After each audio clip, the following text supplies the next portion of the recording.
Vamos lá para a nossa aula de ciências. Nós vamos fazer a página 247. Vou dar um tempinho para vocês localizarem. 247.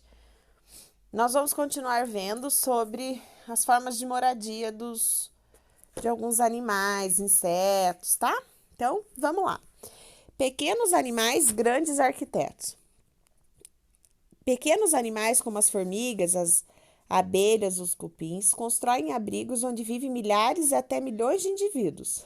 É preciso espaço para guardar o alimento, criar os filhotes. Além disso, com tantos animais juntos, poderia haver falta de ar e a temperatura poderia aumentar muito. Mas isso não ocorre, pois esses insetos são grandes arquitetos. Você sabe quais soluções esses pequenos animais encontraram para organizar seu espaço e ter conforto?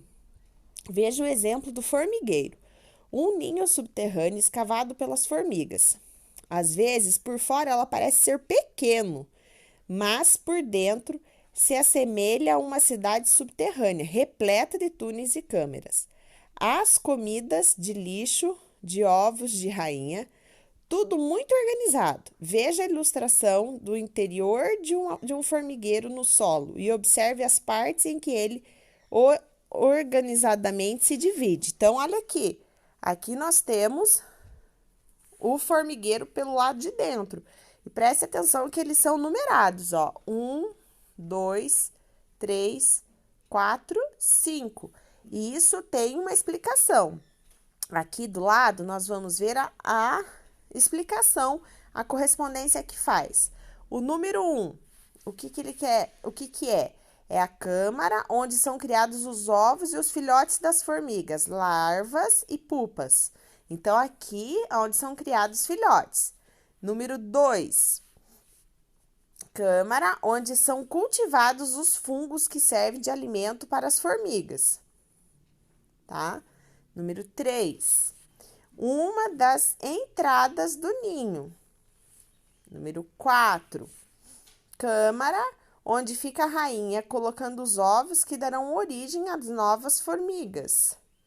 Número 5, câmara onde é depositado o lixo com os restos de fungos de folhas e as formigas mortas. Então, vocês viram como as formigas elas são extremamente organizadas. Um formigueiro, ele tem toda uma organização, não é nada em desordem, não, né? Tudo extremamente organizado. E a formiga é conhecida por ser um inseto muito esforçado, né? Trabalha o dia inteiro. Até a Bíblia faz uma menção que a gente tem que aprender com a formiga. A Bíblia fala que, ó, preguiçoso, aprende com a formiga. Olha como ela é organizada, né? Então, olha aqui que belezinha. Então, o que a gente acabou de ver, né? Vamos dar mais uma relembrada? Aqui o 1, ó. O 1 é onde são criados os ovos, né? As larvas e as pupas. O 2, olha lá. Aqui é onde é cultivado os fungos que servem de alimento. Então, aqui é como se fosse a despensa delas. O 3, opa, cadê o 3? Aqui. Aqui o 3 é a entrada para o formigueiro. Então, ó, se ela vai entrar para guardar alimento, ela vai por aqui. Que legal, né? O 4, logo mais abaixo, é onde fica a rainha, que ela coloca os ovos que darão origem às novas formigas. Ó a diferença de tamanho também da rainha com a formiguinha, né? Normal. Que são as operárias que a gente fala, né? E o 5 é o lixo, o lixão do formigueiro, que são deixados restos de fungos, de folhas e formigas mortas. Legal a organização delas, né? Olha que bonitinho. Mas tem outros insetos também que são extremamente organizados, que nós vamos ver aqui, ó, o cupinzeiro. Olha o tamanho desse cupinzeiro aqui. Cupinzeiros, eles são enormes. Vamos ler o que diz ali em cima, ó. Outro exemplo é o cupinzeiro, nome dado ao ninho dos cupins, que é construído com uma mistura de fezes, madeira, barro e a própria saliva do cupim. Essa mistura faz com que o ninho seja muito resistente, duro como uma rocha, mas suas paredes são finas e deixam entrar ar. Se você tiver, às vezes, em uma plantação, em algum sítio, às vezes a gente vê o cupinzeiro, né? No meio de pastos. Não consegue, você não consegue chegar, bater e ele quebrar. Ele é extremamente resistente. No cupinzeiro, há também vários túneis que levam até o depósito subterrâneo de água. Se a temperatura aumentar muito, os cupins descem até esse depósito e voltam trazendo água com a qual resfriam as paredes do ninho. Nossa, isso que é trabalhar em equipe, né? Olha o tamanho. Gente, ó, para vocês terem uma ideia. Esse é um cupinzeiro em Botswana, na África. Gente, olha o tamanho. Vocês já pararam para pensar? Desculpa. Já pararam para pensar o tamanho da girafa? A girafa é extremamente grande. Agora, olha o tamanho desse cupinzeiro. Olha aqui. Ele vai bem maior do que a girafa. Vocês estão conseguindo entender o tamanho desse cupinzeiro? Né? Olha como ele é grande. Mas um tipo mais comum e muito interessante, perdão, um tipo de ninho muito interessante é a colmeia, construída pelas abelhas. Olha aqui. Ai, gente. A colmeia é construída pelas abelhas. Nela podem viver milhares de indivíduos e há também espaços para armazenar o mel, para criar as larvas e um exclusivo para a rainha. Quando a temperatura da colmeia aumenta muito, as abelhas dão um jeito de refrescar o ambiente, batem as asas e criam uma corrente de ar que a resfriam. Olha, cada buraquinho é um alvéolo e dentro dele é que guarda o mel. Olha aqui, ó. Cada buraquinho, ó, vocês olharem aqui na apresentação que a professora ampliou, cada buraquinho desse é um alvéolo. E dentro é guardado o mel, que nós chamamos de favo de mel, né?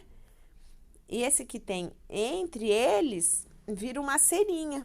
Ontem mesmo a professora foi buscar mel num conhecido da tia, e ele tem uma centrífuga, né? E dele deu um pedacinho de favo de mel para a professora experimentar. E esse favo, ele vira uma cerinha, a hora que você mastiga, ele vira uma cerinha, quase um chicletezinho, assim, ele chega a grudar no dente essa cerinha em volta, né? E olha lá, então cada buraquinho desse é enchido com mel. Aqui é um detalhe de uma colmeia em que é possível ver os alvéolos com mel, né? Olha que lindo que é. E se vocês prestarem atenção, ele tem um formato geométrico, né? Você viu que a natureza, ela tem tudo a ver, matemática, natureza, né? Tá tudo interligado. O desenho que tem aqui, ó, lembra, né? Um sólido geométrico. E aqui do lado nós temos uma colmeia em uma árvore. Olha quantas abelhas! Muito legal, né? E a natureza é muito, muito, muito bonita. Agora aqui, atividade 3. O formigueiro é um lugar muito organizado. Releia o texto da aula e anote as informações que comprovam isso. Então, aqui vocês vão registrar para a professora o que nós falamos e vimos sobre a organização do formigueiro. E sobre o cupinzeiro, responda o que os cupins utilizam para construir os ninhos, quais são as características do cupinzeiro e como eles contribuem para a sobrevivência dos seus membros. E 3, sobre as colmeias, qual a importância delas para a sobrevivência das abelhas e como as abelhas fazem para resfriar as colmeias. 4. Por que os cupins, as abelhas e as formigas podem ser consideradas grandes arquitetos? Por que vocês acham que elas são consideradas grandes arquitetos? Eu já tenho uma conclusão, porque os ninhos são super organizados e pensados, né? Assim, da forma que fique funcional para eles, para a sobrevivência desses insetos, né? Agora aqui, página 5. Completa esquema com as palavras e expressões abaixo. Intempéries, animais, predadores, proteção, recursos do ambiente. Então, aqui nós vamos relembrar as aulas que nós vimos durante essa semana. Os abrigos são construídos por intempéries, animais, predadores, proteção ou recursos do ambiente? Servem de... Vocês vão olhar lá no quadro acima o que responde adequadamente. Então, que utilizam contra, né? Bem facinho aí para vocês completarem. Agora aqui nós temos um desafio. Observe o ninho da ave galeirão comum e procure descobrir qual é a vantagem de que o ninho ser construído na água. Porque qual é a vantagem desse ninho dele ser construído na ave? Opa, na ave não, na água. Aqui, ó, nós temos uma legenda na foto. A ave galeirão comum constrói ninhos que flutuam na água. Isso é bom? Isso é ruim? O que é bom nisso, né? Será que porque os predadores daí também têm mais dificuldade de chegar até ele, né? No meio da água, quem que vai chegar lá no meio da água para pegar ele, né? Mas e daí qual o risco que tem? Todos os animais, eles têm o porquê de construir os seus ninhos, as suas casas no lugar onde são, tá? Eu gosto muito da aula de ciências, espero que vocês tenham entendido bem essa parte. E vou passar logo a tarefinha de casa para vocês, tá bom?